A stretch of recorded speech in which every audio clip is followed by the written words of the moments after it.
Chapter 6. Death has this much to be said for it. You don't have to get out of bed for it. Wherever you happen to be, they bring it to you, free. Kingsley Amis. Pointed threats they bluff with scorn, suicide remarks are torn from the fool's gold mouthpiece, the hollow horn, plays wasted words, proves to warn that he not busy being born is busy dying. Bob Dylan, It's all right, Ma, I'm only bleeding. When it came to it, and old Kingsley suffered from a demoralizing and disorienting fall, he did take to his bed and eventually turned his face to the wall. It wasn't all reclining and waiting for hospital room service after that. "Kill me, you fucking fool," he once alarmingly exclaimed to his son Philip. But essentially, he waited passively for the end. It duly came, without much fuss, and with no charge. Mr. Robert Zimmerman of Hibbing, Minnesota, has had at least one very close encounter with death, more than one update and revision of his relationship with the Almighty, and the four last things, and looks set to go on demonstrating that there are many different ways of proving that one is alive. After all, considering the alternatives. Before I was diagnosed with esophageal cancer a year and a half ago, I rather jauntily told the readers of my memoirs that when faced with extinction, I wanted to be fully conscious and awake in order to do death in the active and not the passive sense. And I do still try to nurture that little flame of curiosity and defiance, willing to play out the string to the end and wishing to be spared nothing that properly belongs to a lifespan. However, one thing that grave illness does is to make you examine familiar principles and seemingly reliable sayings. And there's one that I find I'm not saying with quite the same conviction as I once used to. In particular, I have slightly stopped issuing the announcement that whatever doesn't kill me makes me stronger. In fact, I now sometimes wonder why I ever thought it profound. It's usually attributed to Friedrich Nietzsche. Was mich nicht umbringt, macht mich stärker.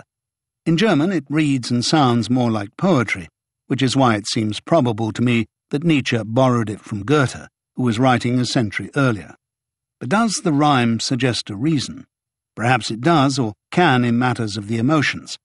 I can remember thinking of testing moments involving love and hate that I had, so to speak, come out of them ahead with some strength accrued from the experience that I couldn't have acquired any other way.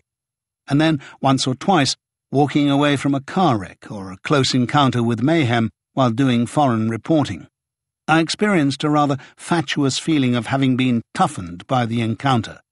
But really, that's to say no more than, "There but for the grace of God go I," which in turn is to say no more than the grace of God has happily embraced me and skipped that unfortunate other man. In the brute physical world, and the one encompassed by medicine, there are all too many things that could kill you, don't kill you, and then leave you considerably weaker.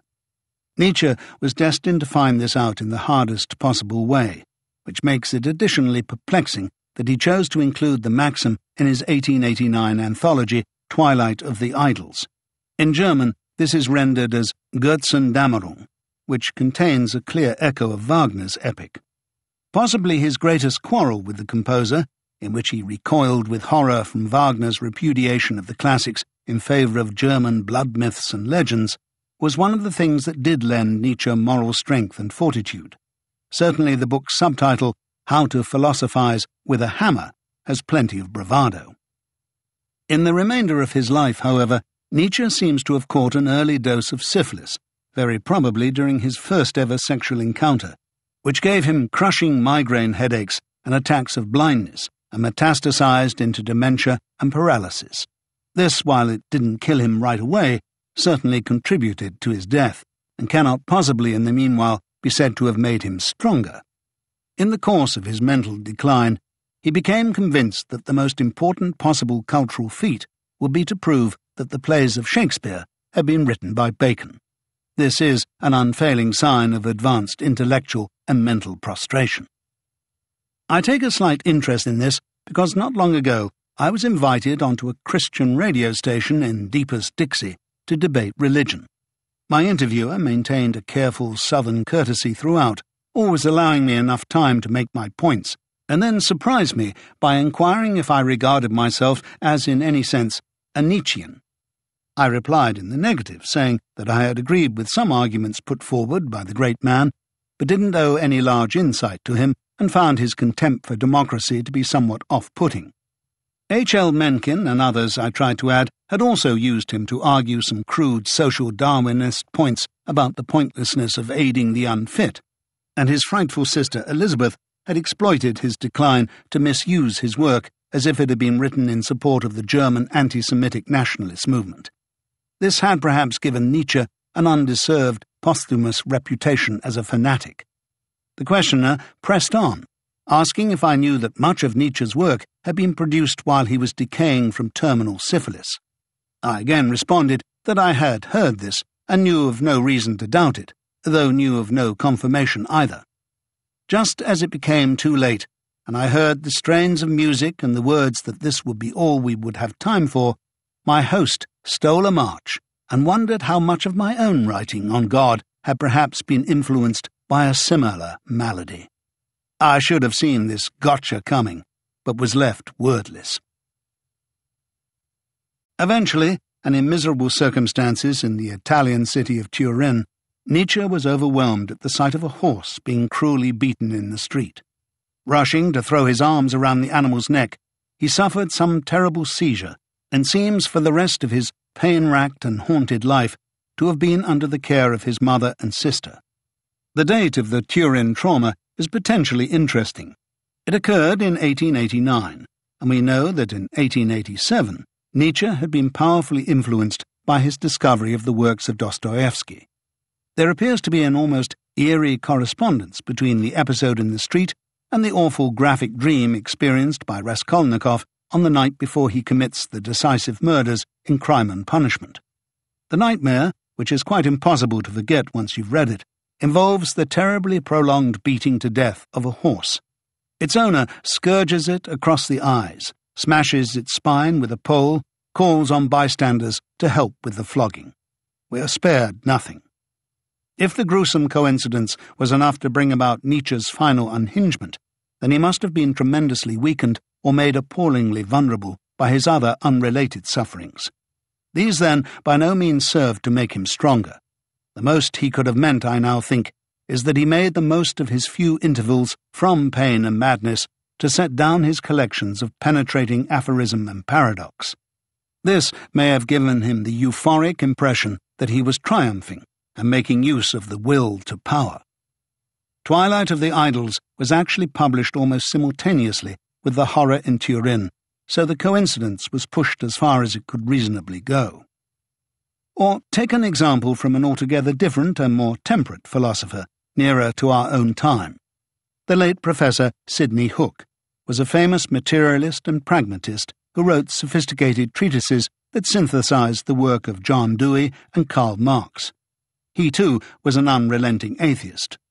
Toward the end of his long life, he became seriously ill and began to reflect on the paradox that, based as he was in the medical mecca of Stanford, California, he was able to avail himself of a historically unprecedented level of care, while at the same time being exposed to a degree of suffering that previous generations might not have been able to afford.